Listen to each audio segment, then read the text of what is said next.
Hola, ¿qué tal? Muy buenas noches, bienvenidos nuevamente a esto que es Hagamos Números. Hoy tenemos un montón de material para analizar. En un ratito nos vamos a meter en detalle y a desmenuzar la noticia del día, que tiene que ver con este tema de Vicentín. Pero ya mismo, primero vamos a arrancar con algo gravísimo que ocurrió en el día de hoy. Son tantas cosas que a veces se van tapando unas con otras. Gravísimo, gravísimo. El superagente, parece que tenía algún trastorno con esto, el superagente Mauricio. ¿Sí? Mauricio Macri, que ya había tenido problemas que todos conocimos cuando fue en la ciudad de Buenos Aires, el caso de Ciro James, las escuchas que saltaron porque investigaba a sus propios familiares por cuestiones económicas que hay en esa familia, en ese gran grupo económico que tiene que ver con la familia. En su momento esto terminó con gente presa, detenida, producto de escuchas ilegales, ¿sí? Ahora surgió algo de lo cual mucho se hablaba, se sospechaba, algunas cosas habían sido vergonzosamente públicas.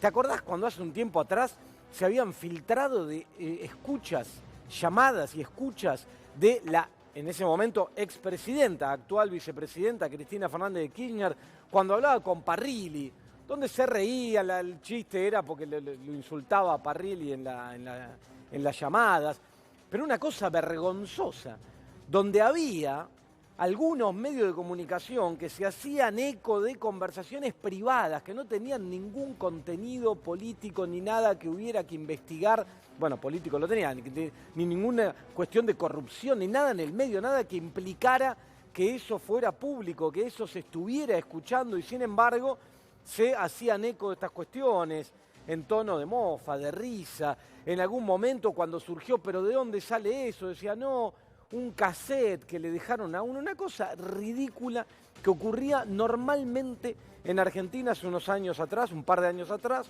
durante el gobierno anterior, y parecía que se naturalizaba, que era normal. Ahora nos enteramos por una denuncia que se hace desde la AFI, la Agencia de Inteligencia, digamos, lo que era la ex CIDE, acerca de el accionar de esta institución, de la Agencia de Inteligencia, durante el gobierno anterior, donde parece, y están las pruebas, que era corriente mandar a espiar y no solo a opositores, a algunos periodistas sobre los cuales quizá tenían alguna sospecha, lo cual es gravísimo, sino que además se mandaban a espiar entre ellos mismos. Se mandaban a espiar, se generaban fichas, se contrataba gente externa y en algunos casos gravísimo. En un rato vamos a escuchar a la propia vicepresidenta de la Nación hablando de que en la gestión anterior de la AFI se contrataban gente vinculada al narcotráfico para llevar adelante lo que se llama el trabajo sucio, para realizar tareas de investigación, mandar a seguir a propios y ajenos, y después utilizar eso para apretar, incluso en cuestiones internas del propio partido. ¿Te acordás en algún momento cuando se hablaba durante el año pasado, cuando se acercaban las elecciones y se hablaba de que la provincia de Buenos Aires iba a desdoblar la elección? Y el equipo de la provincia de Buenos Aires, de María Eugenia Vidal, venía trabajando mucho en eso con Federico Salvay, que era su jefe de gabinete, en desdoblar la elección para tener un mejor resultado, porque la imagen de la exgobernadora Vidal era mejor que la imagen del presidente en el marco del deterioro económico y la crisis que atravesaba la Argentina, que no lograba dar pie con bola, que era un desastre, acá te lo contamos con lujo de detalle mientras ocurría todo el tiempo, y que entonces se iban a desdoblar las elecciones, y de repente, misteriosamente, una mañana salió Federico Salvay y dijo, no se desdoblan, vamos todos juntos. Bueno, parece que en el medio hubo utilización de este material de espionaje interno, entre ellos mismos, unos a otros, para presionar y lograr cosas a favor del expresidente Mauricio Macri. Hay mucho mal humor dentro de las filas de la oposición, dentro de ese espacio político, por muchas cosas que están saltando a la luz vinculadas con esto, con esta locura del superagente Mauricio. El día de hoy arrancó con Cristina Fernández de Kirchner yendo a los tribunales, ¿sí?, a enterarse, al juzgado que tiene esto en cuestión, allá en Lomas de Zamora, a enterarse del material que hay sobre la persecución que hicieron sobre ella. En el camino, Cristina Fernández de Kirchner grabó un videíto y un audio donde vamos a escuchar una partecita de qué es lo que nos contaba la vicepresidenta de la Nación yendo a Lomas de Zamora para enterarse en un juzgado de cuál es el material que está por detrás de haber sido víctima de espionaje instigado desde las más altas esferas del gobierno que se fue ahora, hace pocos meses. Gravísimo. Mirá, escuchá a la vicepresidenta. La AFI, que dependía en forma directa de Mauricio Macri, utilizó narcotraficantes para realizar atentados a funcionarios de su propio gobierno y seguimiento y espionaje político tanto a opositores como a sus propios dirigentes. Increíble, el Estado argentino contratando narcotraficantes. Terrible. ¿Tomás dimensión de la gravedad de lo que está ocurriendo? Y esto en palabras de la vicepresidenta, que fue víctima de esto. ¿Sí? Digo, desde el peso, con el peso institucional que esto implica, diciendo, afirmando, porque están las pruebas, de que el gobierno anterior, y el propio presidente también habló del tema, Alberto Fernández, imagínate si tiene peso institucional esto, de que el gobierno anterior contrató narcotraficantes para llevar adelante lo que se llama el trabajo sucio en estas tareas de seguimiento ilegal, completamente ilegal, de espionaje ilegal ahora nos empezamos a enterar y las listas empiezan a aparecer y son enormes. Periodistas, académicos, políticos, ni que hablar, no solo de la oposición, ellos mismos, una locura. Esto arranca recién ahora, esto va a dar mucha tela para cortar de acá en adelante en la medida que se empiece a tener más información acerca de todo este material que se utilizaba, que se clasificaba, que se iban tomando diferentes perfiles según la clasificación, con en algunos casos acompañada con fotos de algunos a los cuales seguían y ingresaban a un lugar y a otro. Una locura. Esto recuerda cuestiones que pasaron en nuestro país en la etapa más oscura de nuestro país. ¿Sí? Aquellos años que todos quisiéramos olvidar, que hay que tener en la memoria porque es importante, pero aquella etapa oscura de la historia argentina. Bueno, eso volvió a ocurrir durante el gobierno anterior. Gravísimo, una vergüenza y algo que vamos a seguir muy de cerca porque, como te digo, mucha información, recién se empieza a ver la punta de todo lo que había atrás de este mecanismo de espionaje ilegal siguiendo las directivas de las más altas esferas del Poder Ejecutivo. Gravísimo. Bueno, en un rato nomás te voy a estar hablando también y desmenuzando una cuestión económica muy importante que vamos a analizar acá y que tiene que ver con el tema que ya mismo también vamos a hablar, que es la tensión que hay en el comercio exterior. Ahí el graf dice interior, pero sería el comercio exterior de la Argentina. En el intercambio comercial que la Argentina presenta con el resto del mundo. Mucha tensión. Y ahora te voy a contar por qué. Por el lado de las exportaciones, principal generación de dólares que tiene la economía argentina, y ahí aparece de lo que vamos a hablar ya mismo, el caso Vicentín, la noticia del día. Y también, ¿por qué hay tensión? Por conflictos del lado de las importaciones.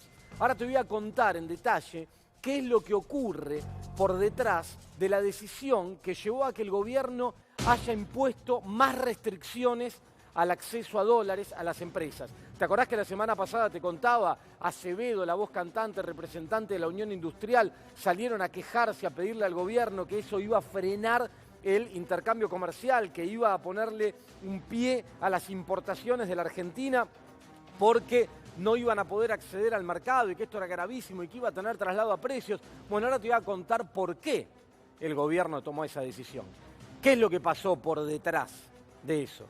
Como también qué pasa por el lado de las exportaciones. Muy importante esta tensión que se da en el comercio exterior de la Argentina en un momento donde una de las principales claves que tiene la economía para tratar de sortear esta situación de crisis en la cual estamos sumidos producto de todo lo que venía, más el impacto del coronavirus, el aislamiento, etcétera, la apuesta y la necesidad de generar divisas, de generar dólares, de intercambiar con el resto del mundo. Todo esto está muy tensionado por las dos puntas, por el lado comprador, o sea, de las importaciones, y por el lado de la Argentina como vendedor, o sea, de las exportaciones. Ya mismo me voy a meter con eso, pero vinculado con esto, hoy surgió lo que es la noticia del día. El anuncio por parte del presidente de la Nación de la intervención, un decreto de necesidad de urgencia que habilita la intervención de la empresa Vicentín y después, junto con esta intervención, se manda como proyecto para tratar en el Congreso de la Nación, para que tenga peso de ley, la expropiación de esta empresa Vicentín. ¿Por qué es muy importante en esto? Y vamos a hacer una breve historia para entender qué es Vicentín, de dónde viene. Primero, hay que entender acá que Vicentín es una empresa muy importante, es un grupo que tiene varias empresas vinculadas con diferentes sectores, pero en particular es muy importante en el negocio agroexportador. Es la empresa número 6 en este momento, estuvo cuarta en un momento, después cayó un poco, número 6 en la Argentina de agroexportación, exportación de productos primarios, de granos, ¿sí? Y ahora te voy a explicar por qué vas a ver a partir de hoy mismo, y se va a ir aumentando esto a medida que vaya pasando el tiempo, los próximos días, las próximas horas, un coro de alarmistas, algunos economistas que ya sabés quiénes son, algunos comunicadores, algunos periodistas que van a estar hablando otra vez de la cantinela, de que esto vamos a hacer Venezuela, vamos a hacer Cuba y que el marxismo florece en la Argentina y el riesgo del comunismo, porque vienen las expropiaciones deliberadas por parte de un gobierno que ha decidido venir por todo. Nada de esto es así. Esta línea argumental que va a ir por ese lado tiene que ver, ¿sabés con qué? Tiene que ver con que Vicentín es una empresa muy importante en el negocio agroexportador y que el gobierno puede utilizar como testigo a la hora de formar precio, a la hora de la liquidación de las exportaciones. El Estado pasar a controlar y a manejar un actor muy importante de ese mercado, cosa que el mercado no quiere que eso ocurra. A ver, en Argentina en otros momentos de nuestra historia existió lo que se llamó la Junta Nacional de Granos, existió el IAPI en su momento, en la primera etapa del peronismo, vinculado con el control del negocio de la exportación de productos primarios en Argentina, que es la principal fuente de ingresos de divisas al país. ¿Está bien? Hoy lejos estamos de estas cuestiones que yo te cuento, de la Junta Nacional, del IAPI, de lo que sea, pero sí, con esto que empieza a ocurrir, el gobierno toma control a partir de manejar una empresa. Hoy se anunció que se va a crear un fideicomiso con todos los bienes de esta empresa y que esto va a ser controlado por YPF Agro, una empresa del grupo YPF con expertise en esto, porque está vinculada con el negocio justamente agropecuario, que todo esto va a estar en control del Estado. Y ahí es donde aparece la preocupación central, ahí tenés el decreto mientras te cuento, la preocupación central de este sector. Por eso, algunas voces han salido a expresarse ya en contra de esta situación. Pero lo que está pasando acá, para que entiendas, es gravísimo, porque no es una decisión de expropiación de una empresa por parte de un gobierno que considera que por algún motivo es relevante actuar en ese sector y entonces expropia una empresa cualquiera.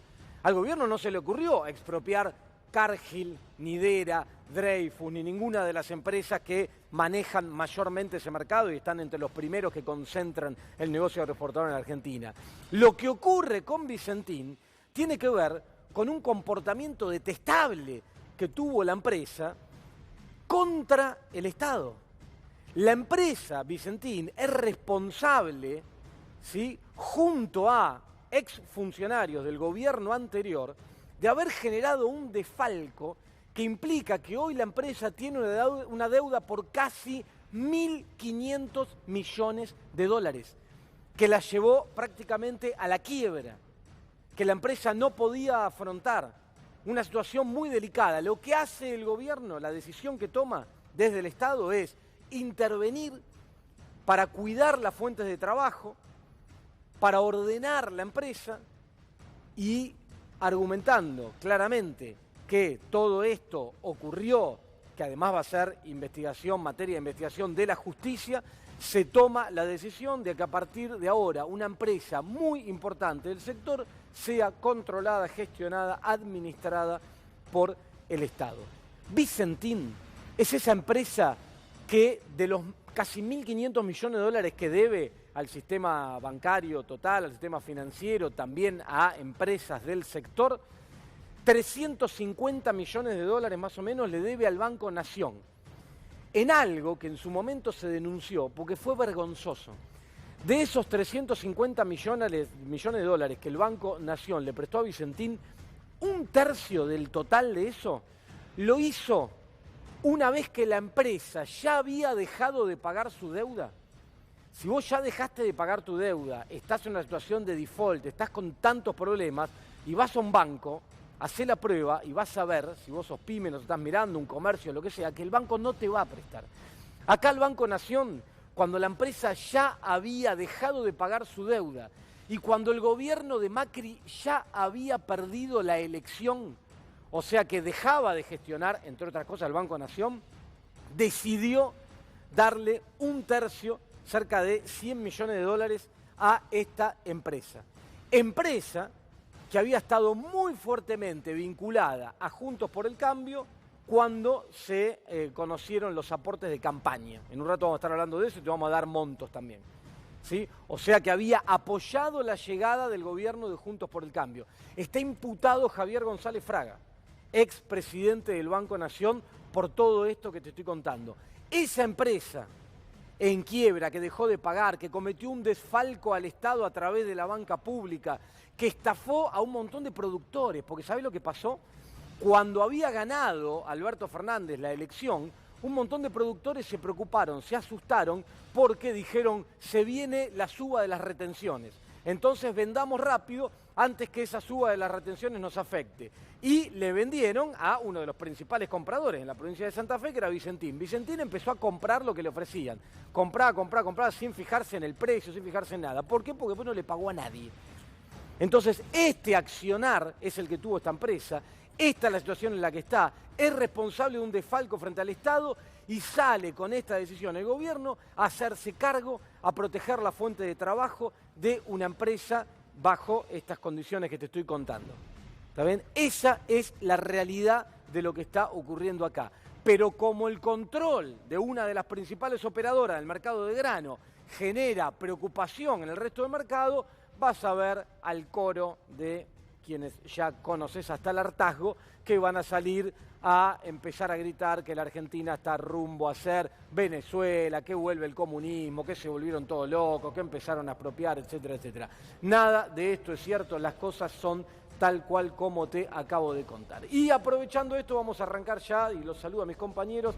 Buenas noches, los tengo a los dos en pantalla. Lorena, buenas noches, Gustavo. Buenas noches, Agustín, buenas noches a todos. Antes de arrancar con el resto de los temas, aprovecho y voy, Gustavo, vos tenías datos sobre, refrescame los números acerca de los aportes de campaña que había hecho Vicentín. 13 millones y medio de pesos.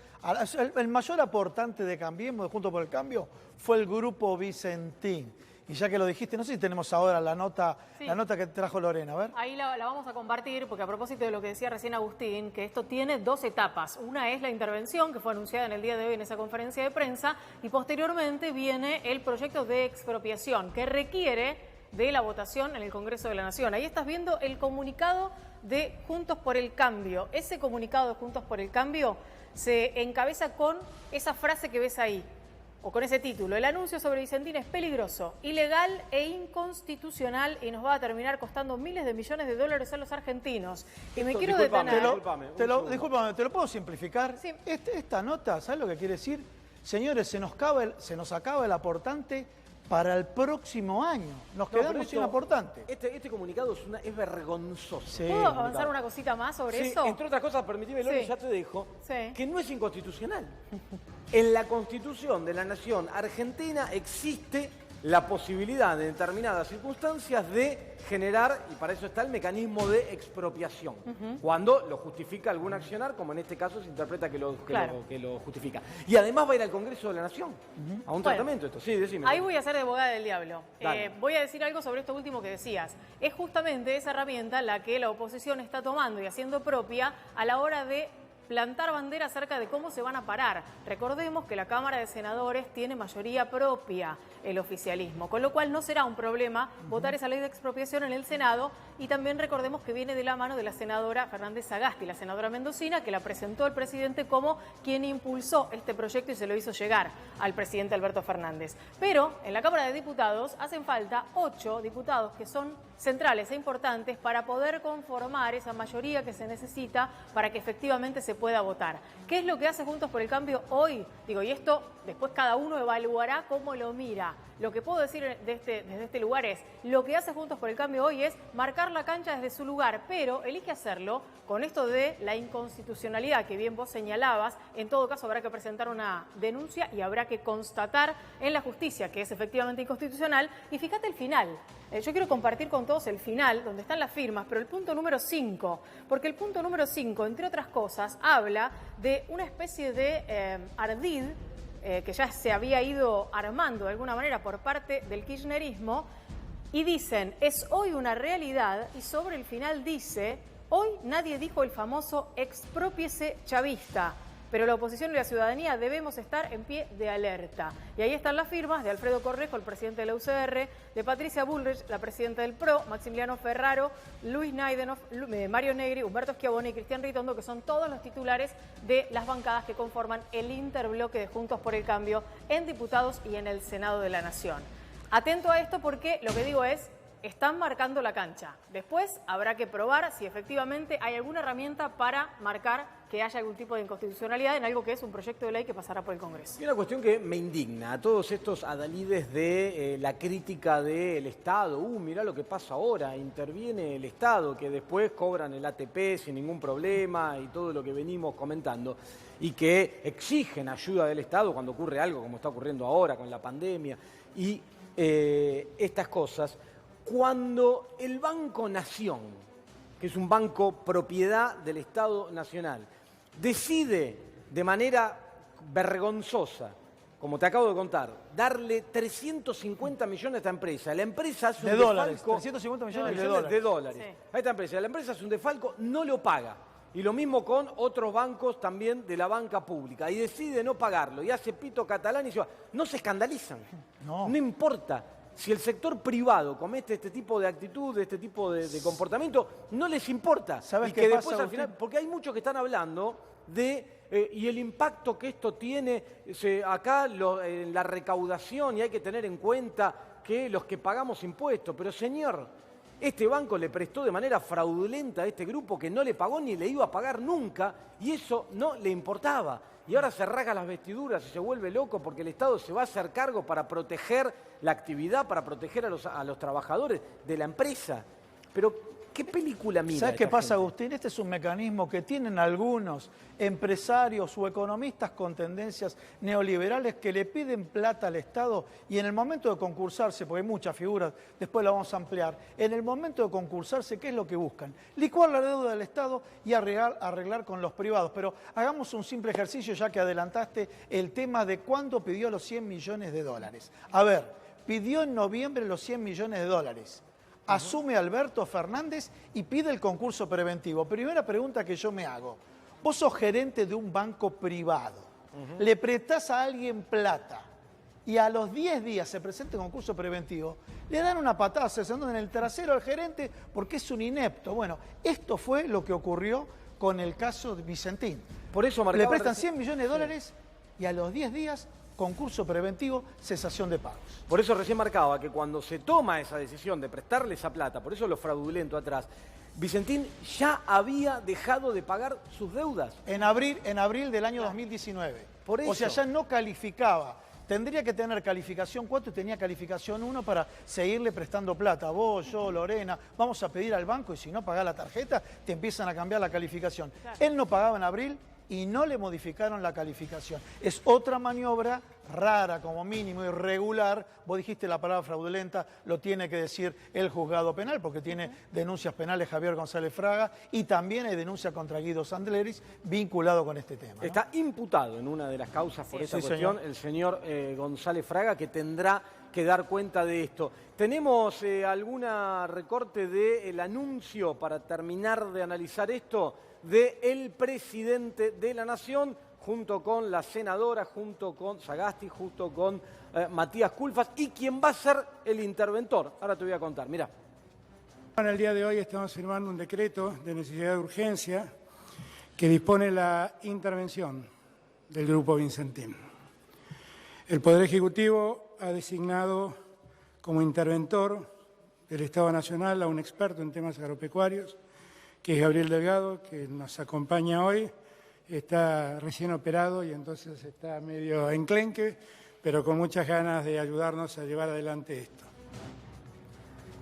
Bueno, ahí estaba entonces la senadora Sagasti, que fue quien disparó toda esta cuestión de manera inicial, según explica el propio presidente, Matías Culfas, que viene trabajando en esto, y Gabriel Delgado, que va a estar como interventor en este proceso previo de intervención que se da, donde se transfiere todo este fondo fiduciario con los activos de la empresa y el control a YPF Agro para preparar la posterior etapa que pasará por el Congreso. Agustín tiene todos los pergaminos y toda la idoneidad y aparte, me refiero, doctorados, maestrías, trabajó en el INTA y aparte de eso es productor agropecuario. O sea, están colocando como interventor a alguien que conoce el sector y que conoce el rubro y es especialista en el manejo de economía agropecuaria. Y además, Gustavo, se había mencionado como el que iba a ser en realidad el ministro de Agricultura. Sí, estuvo muy cerquita. Siendo otro. Estuvo muy cerquita de ser el ministro de Agricultura, claro. Después entre una y otras cosas terminó siendo el actual ministro, que es Luis Basterra. Bueno, ya mismo entonces te voy a analizar lo que te anticipé recién hace un ratito, la tensión en el comercio exterior, que tiene que ver con esto. Y después nos metemos ya a hablar de esto de Vicentín y muchos temas más con una entrevista muy importante que tenemos esta noche acá en Hagamos Números. Dale, quédate. Atilra es artífice de un proyecto solidario, colectivo y social. Es una realidad que crece, se desarrolla, vive y se multiplica, pero sobre todo permanece en el tiempo. Atilra, más de 70 años sembrando de sueños el camino. Bueno, acá estamos. Antes de que te explique, como te dije recién, el análisis de la tensión en el comercio, tenemos una comunicación para hablar de este tema y algunos otros con José Urtubey, vía Skype, que ya lo tenemos ahí en la pantalla. Desde Salta, José Urtubey, dirigente industrial de la Unión Industrial Argentina. Buenas noches, José, ¿cómo estás? ¿Qué tal? ¿Cómo estás? Buenas noches.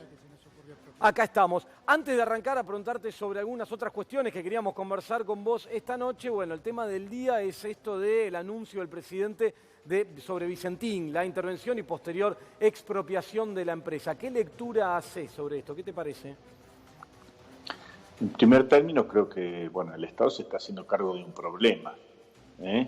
No es la última joya de la abuela, se está haciendo cargo de un problema y esto obviamente va a estar enmarcado dentro de una decisión que no es unilateral porque tiene que pasar por el Congreso.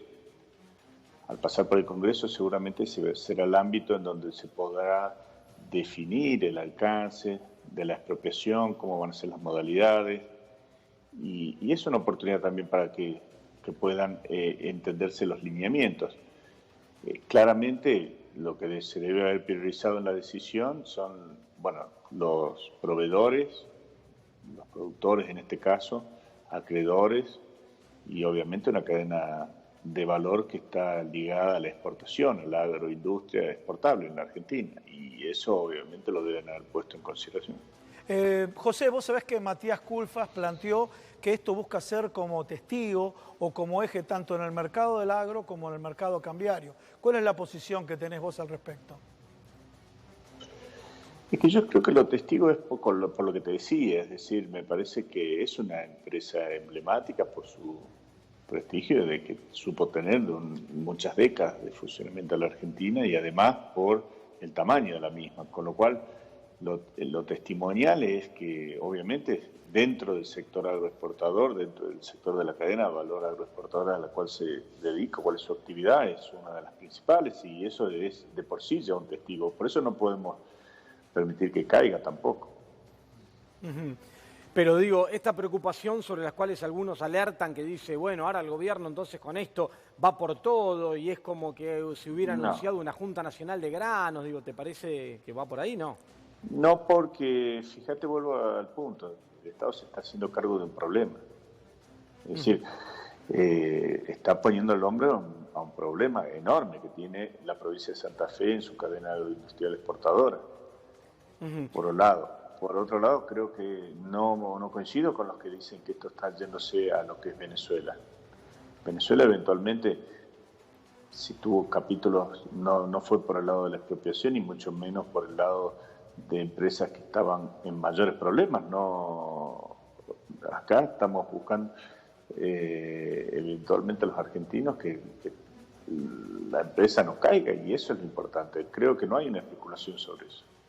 Lorena. Urtubey, ¿cómo le va? Lorena Tosso lo saluda. Quería preguntarle por el segundo paso de esta historia, que es la presentación en el Congreso de la Nación de esa ley de expropiación para la empresa Vicentín. ¿Cree que ese segundo paso puede también tener un resultado positivo a la luz de lo que hoy se pudo ver de parte de la oposición y a cómo puedan llegar a avanzar las negociaciones de cara al momento en el que efectivamente se debata? Mira, efectivamente, como vos decís, ese es el paso que sigue. Y es el paso dentro de la democracia y el Estado de Derecho y la institucionalidad, porque es ahí donde se van a poder establecer, de acuerdo a los considerandos, de acuerdo a los fundamentos, de acuerdo a la descripción objetiva que seguramente hará frente a las distintas comisiones que se conformen el Estado, el interventor, inclusive los propietarios o accionistas actuales. Y esto es una decisión, por eso te decía que no es unilateral, y a partir de ahí me parece que es, dentro de la democracia, el paso que sigue. Si va a salir o no, bueno, dependerá de la voluntad del legislativo. Bueno, ahora sí, José, vamos a pasar con tu sector. ¿Qué está pasando con la industria? Agustín todos los días está comentando, pero ¿cómo ves vos la perspectiva de la industria este año? Prepandemia, pandemia y pospandemia. Sí, fíjate que yo creo que los datos de marzo del INDEC te muestran cómo entramos a la pandemia, ¿no? Por más que hubo 10 días de aislamiento nada más, tuviste una caída respecto a marzo del año pasado de casi 15 puntos, 11 de actividad económica, 15 de actividad industrial. Y en abril ya viste que la caída llegó a 33,5%. Con lo cual ahí te demuestra que sumado al 40% de capacidad industrial ociosa que tenías previo a la pandemia, ya tenías un problema enorme antes. Cuando entraste, pero y esto lo hemos hablado en innumerable cantidad de veces, tenías un enorme problema porque te recostaste durante 4 años en un esquema totalmente de especulación financiera y no productiva. Apostaste a las LEVAC, a la LELIC, a todo lo que ya hemos hablado, y no apostaste a lo que tenías que apostar, que era la producción argentina. José, te llevo a un tema vinculado con la industria que es materia de conflicto. Yo me voy a meter a analizar ahora en un rato eso justamente. Tiene que ver, e incluso desde la Unión Industrial Argentina hubo una queja al gobierno por las restricciones sobre el mercado cambiario. ¿Crees que estas restricciones complican la operatoria de importadores y de muchas industrias que tienen que traer insumos al país?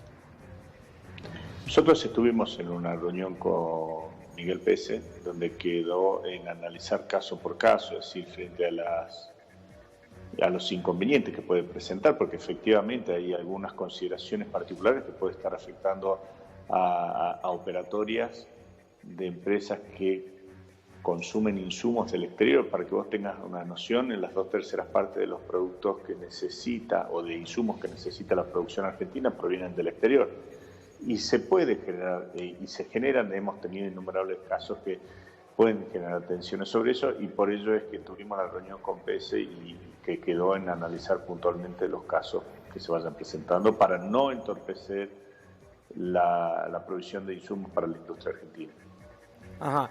Van a hacer una especie de análisis caso por caso, es decir, para el acceso al mercado cambiario. Seguramente, obviamente, aparte con el devenir de los días, si se sistematizan los problemas en una innumerable cantidad de casos, bueno, dará lugar a correcciones genéricas y si no, iré en correcciones particulares.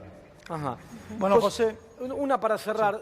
¿Cómo estás viendo la salida para el sector de la industria en particular, que viene, vos lo marcabas y lo hemos hablado varias veces, incluso contigo, acerca de cómo viene golpeado durante los últimos años, ahora llega el piñazo este?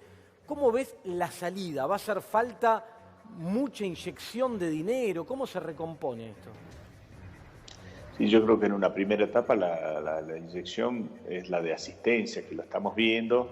Habrá que ver con la cantidad de recursos escasos que hay, cuánto más puede durar, pero los ATPs han funcionado y están funcionando el esfuerzo que está haciendo esto.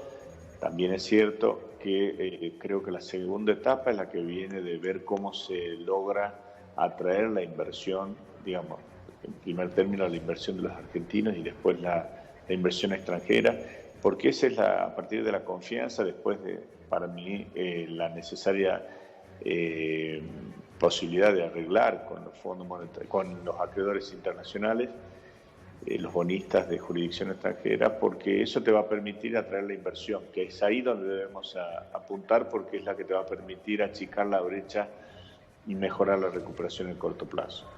José, muchísimas gracias por haber accedido a la entrevista. Gracias. Muchas gracias. Un abrazo grande a todos. Saludos, buenas noches.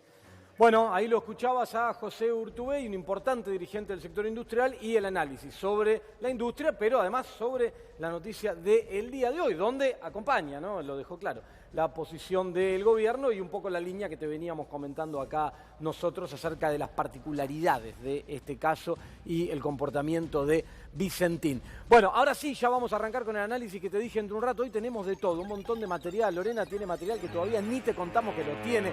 Es un día así, repleto de cosas, móviles en vivo. Una cosa, y yo indignado, enojado estoy con toda esta caterva de personajes que salen a decir cosas que no son ciertas. Por eso nos tomamos el trabajo acá de explicarte las cosas como son. ¿Por qué hay intercambio comercial en tensión en la Argentina? Mirá, vamos, arranquemos, pasémoslo, así vamos ganando tiempo. Mirá, Vicentín, primera cuestión, vinculada con la exportación, la noticia del día, la intervención y la expropiación. Vamos. ¿Por qué decimos que la clave está en la exportación? Porque lo que te decíamos recién, la preocupación de cierto sector que maneja ese mercado es que ahora un actor muy relevante que puede actuar como testigo esté en control del Estado.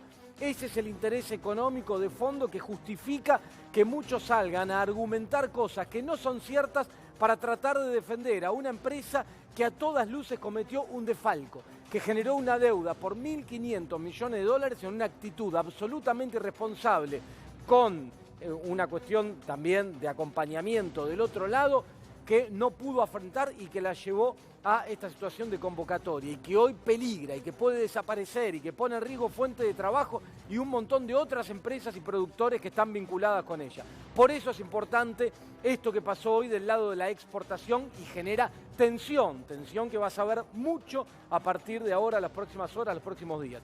Pero del otro lado también hay mucha tensión y recién le preguntaba a José Urtubey, porque es un importante referente industrial, acerca de lo que está pasando con las importaciones. ¿Qué es lo que está pasando? Te cuento rápidamente. El gobierno le puso más restricciones al acceso de las empresas al mercado único de cambios, a lo que se llama en la jerga financiera como el MULC, el mercado donde ingresan quienes quieren acceder a divisas, a dólares, y lo compran al dólar oficial. Si vos sos ahorrista, podés entrar a ese mercado solo con $200 por mes, al cual se te carga el impuesto país del 30%, lo terminás pagando 90 mangos, 90 y pico. Ahora, si vos sos importador, podés ingresar a ese mercado y acceder al dólar oficial, el dólar que está 71 pesos. Cuando el dólar paralelo, el dólar blue, hoy en Argentina vale 125 pesos, o el contado con liqui, por ejemplo, hoy valía 115 más o menos. O sea, el precio del valor oficial implica una brecha importante, está muy por debajo, más o menos el 80% es la brecha entre un valor y otro. ¿Qué es lo que pasaba? ¿Qué es lo que detectó el gobierno llevando adelante una investigación? Que en el último bimestre abril y mayo de este año, se detectaron que en el mercado único de cambios, el Banco Central autorizó operaciones de venta de dólares a importadores por 7.500 millones de dólares. ¿Está bien? 7.500 millones de dólares a tipos que declararon que iban a importar y compraron los dólares para hacerlo. Pero del otro lado, el gobierno cruza la información con el sistema de la aduana y detecta que en el mismo periodo, en el bimestre, hubo ingresos de bienes por la aduana por 5.800 millones de dólares. ¿Qué quiere decir esto? Que lo que está funcionando en esta actitud de parte de muchas empresas vinculadas a este sector es un comportamiento de sobrefacturación. ¿Para qué la sobrefacturación? Para poder acceder a dólares a precio de valor oficial y hacer un negocio financiero. ¿Cuál es el negocio financiero? Acceder a esos dólares y después venderlo en otro mercado, en el blue o el que sea, con una brecha del 80 o del 100%. Una ganancia enorme. Fíjate lo que hay en el medio. Casi 2.000 millones de dólares. Casi 2.000 millones de dólares, 1.700 millones de dólares de sobrefacturación para acceder a dólares que no los vas a usar para importar. Que sobrefacturaste para justificar el acceso al mercado de cambio, pero que no tienen que ver con lo que estás pagando efectivamente. Esto detectó el gobierno. Entonces, ¿qué es lo que hay atrás de esto? Una puerta giratoria. ¿Te acordás que durante la época del macrismo te hablaba mucho? Yo hablé mucho de la puerta giratoria de los dólares que entraban por deuda y se iban por fuga. Acá se generó otra puerta giratoria de dólares, pero vinculado con el intercambio comercial, con el comercio exterior. Fíjate, en abril el superávit comercial de Argentina fue de 1.411 millones de dólares. Se publicó hace pocos días, te lo contamos acá, desmenuzamos todo. Y en marzo había sido 1.145 millones de dólares. 2.500 millones de dólares. Casi más de la mitad, 1.700 millones de dólares, no están acá. Se fueron, no quedaron, volaron. O sea, el país tuvo un resultado comercial superavitario que lo perdió, se esfumó por el comportamiento de empresas que van contra el Estado a partir de este comportamiento para hacer un negocio con esas divisas. Esto es lo que pasa y que justifica esto. Ahora, ¿cuál es la argumentación de la Unión Industrial? Porque el gobierno dijo, si vos accediste al mercado contado con liqui, entonces ahora usa esos dólares para pagar las importaciones. No te vamos a vender más hasta que termine de usar todo, entre otras restricciones. ¿Y qué es lo que dicen los industriales? Salen, pito, corneta, a quejarse por todos lados, a decir, bueno, a ver, pero si yo voy a pagar eso, te lo voy a trasladar a precios, porque no estoy pagando el dólar 70 pesos para importar, lo estoy pagando 115, 117, y eso va a ir a precios. Cuidado que voy a generar inflación. Muchachos, el problema es la avivada. Por eso nos contaba Urtubey que se juntaron con Miguel Pese, titular del Banco Central, y dijo, vamos a tener que estudiar caso por caso, lo cual es un despelote, lo cual complica las cosas, lo cual hace que muchos después del otro lado del mostrador salgan a decir, pero la discrecionalidad del gobierno. Pero hermano, compórtense, esta es la justificación que está atrás de esto. Y lo mismo que pasaba con Vicentín y el defalco de los 1.500 millones de dólares. Entonces tenemos los miles de millones de dólares de la deuda, los miles de millones de dólares de Vicentín, los miles de millones de dólares que se chorean con la sobrefacturación de importaciones y después la queja, Argentina, mirá cómo está. Pero así no se puede, así realmente es muy, pero muy difícil. Esto es la justificación de las mayores restricciones en el mercado cambiario. En un rato tengo para contarte rápido algunos datos vinculados con la caída de las ventas. La caída de las ventas en un informe que sacó la Cámara Argentina de la Mediana Empresa, CAME. Pero primero nos vamos a ir a un móvil en vivo, porque a nosotros nos gusta estar ahí, donde está el problema, donde está la gente. No solo contarte los números por el aire, sino mostrártelo. Y ahí tenemos en este momento a Rogelio y a Daniela, ¿sí? Y nos van a contar su experiencia personal en una pyme, en un comercio. Buenas noches, ¿cómo están? Hola, buenas noches, ¿cómo te va? Bien. Hola, ¿qué tal? Gracias Acá estamos. por la nota. No, por favor. Bueno, ustedes, digamos, son propietarios del local de Mr. Jones, que es un bar. Bueno, a ver, cuénteme ustedes. Bueno, sí, estamos, Mr. Jones está en Ramos Mejía, es un bar que está hace 17 años aquí, con música en vivo, y estamos cerrados desde el 15 de marzo, vamos casi para 3 meses sin actividad y por supuesto sin ingresos, así que bueno, te imaginás que es caótica la situación, la nuestra como la de todo el gremio, el rubro gastronómico básicamente, ¿no? Ajá. ¿Y cómo hacen para soportar tanto tiempo y qué perspectiva tiene? Porque un rubro como el de ustedes, hoy por hoy todo indica que va a tardar bastante tiempo más en volver a la normalidad. ¿Cómo sostienen un negocio en este contexto? Sí, digamos que uno trata de hacer malabares como puede para cumplir con las cosas urgentes a lo que llega. La realidad es que no, que uno genera deuda constante, que no sabemos, al no tener, digamos, un horizonte cercano, no sabemos cuándo vamos a poder retomar las actividades. Claramente uno no puede hacer ningún plan ni nada, es muy angustiante, muy preocupante. Tenemos un grupo formado con comerciantes gastronómicos también de la zona y de la provincia, y bueno, es un grupo de autoayuda porque estamos todos desesperados, acumulando y aguantando. Esa es la realidad. Uno aguanta porque no soluciones no.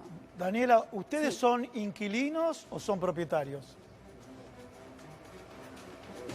No, nosotros somos inquilinos. Acá alquilamos, hace 17 años que estamos. O sea que ese es uno de los el dueño costos. al momento nos está entendiendo la situación, pero bueno, es una situación, digamos, que también lo afecta a él, claramente, ¿no? Totalmente. Y también salarios, ¿cuántos empleados tienen?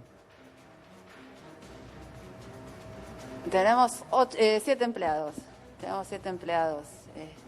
Que también los empleados han tenido, digamos, parte de ayuda del salario complementario, pero bueno, es una parte muy chica dentro de lo que es el salario real. Y bueno, uno va tratando, digamos, de ir cumpliendo con lo que puede, pero la realidad es que no estamos pudiendo pagarles el sueldo ya, así que obviamente que eso trae preocupación para todos, más allá de que uno tiene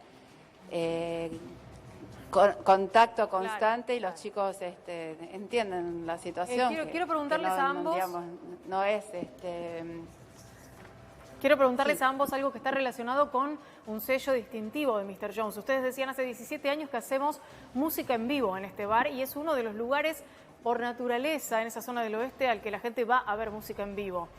¿Pudieron evaluar o pudieron conversar acerca de esta posibilidad que ya en la ciudad de Buenos Aires empieza a darse de que algunos ambientes se abran a la luz de llevar adelante proyectos o conciertos vía streaming, pero cobrando una entrada, que eso podría colaborarles a ustedes con brindarle espacio, el sonido y con bandas conocidas, empezar a monetizar una parte de lo que están acostumbrados a hacer? Sí, tal cual. Nosotros propusimos esa idea hace mes y medio, prácticamente cuando empezó, fines de marzo. Quizás fue muy pronto porque recién arrancaba la cuarentena y no tuvimos eco. Y por suerte, bueno, hace días atrás se aprobó en Cava y según lo que tenemos entendido lo están evaluando en el resto en la provincia de Buenos Aires para aprobarlo en breve. Esperemos que sea así porque realmente sería, no te digo que la salvación porque simplemente va a ser un grano de arena, pero es una posibilidad de empezar a movernos, de sentirnos activos, los músicos también, que puedan empezar a tener actividad y, como decías vos, monetizar a través del streaming las entradas virtuales y que haya al menos algún ingreso, tanto para la actividad nuestra como para los músicos. Así que Dios quiera que se escuche esta voz y la aprueben en provincia de Buenos Aires en breve. Bueno, la última para cerrar, te pregunto, recién decías que tenían una especie de grupos de autoayuda ahí de empresarios del sector. ¿Hay casos que ya estén decidiendo cerrar definitivamente frente a esta realidad o todavía aguantan? Sí. No, sí. Nosotros empezamos en un grupo que era muy grande y ya te digo, al principio, cuando empezó la cuarentena, era un infierno porque el celular te explotaba todo el tiempo de todo. y todos empezamos, digamos, con una, digamos, fuerza de ponerle voluntad y pensar que esto se iba a extender, no sé, 15 días, 20. Empezó a pasar el tiempo y empezaron a caer, bueno, chicos, gracias por todos, suerte para todos, pero bueno, yo ya no puedo más, las deudas no las puedo afrontar, no voy a poder abrir, y sí, un montón. Yo te voy a decir que fácil la mitad del grupo se fue saliendo porque, bueno, decidieron cerrar. Además que la situación, digamos, económica ya venía siendo difícil, ¿no? Entonces, muchos estaban con deudas y con problemas previos a todo este problema de la pandemia. Y de golpe esto, bueno, los termina de aniquilar o de dejarle todas las posibilidades nulas. Sí. No, la verdad que la situación es dramática, acá lo contamos y lo seguimos muy de cerca. Les agradecemos mucho la nota y esperemos por el bien de todos que esto se empiece a ordenar lo antes posible. Muchas gracias. No, gracias a vos. Gracias a ustedes. Buenas noches. Bueno, ahí estaba, entonces te contamos como hacemos estos días en primera persona. Ahí vamos al lugar para contarte qué es lo que está pasando cada uno de estos seres de carne y hueso que sufren los números que acá te contamos cada noche. Hoy se nos fue el programa. Sí.